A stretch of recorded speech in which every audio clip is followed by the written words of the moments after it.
Hi mga bakla! Quick update tayo. So, ayun na nga, check out na ako sa pangatlong napakaingay. Gracias. So, mag-check out na tayo sa, nag-check out na ako sa, sa pangatlong hotel na pinagstayan natin. Tapos, finally, magsistay na tayo sa for long term.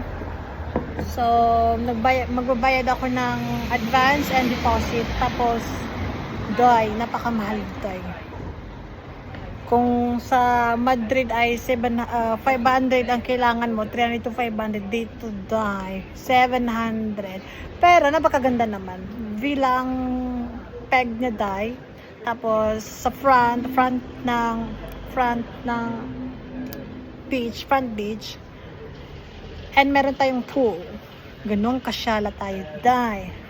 Bakla. Alam niyo, pinaka-problema ko mga bakla, hindi ko alam kung paano magbabayad next month. So, pero at least, it's good for 1 month. Yung babayaran natin is for 1 month siya at least.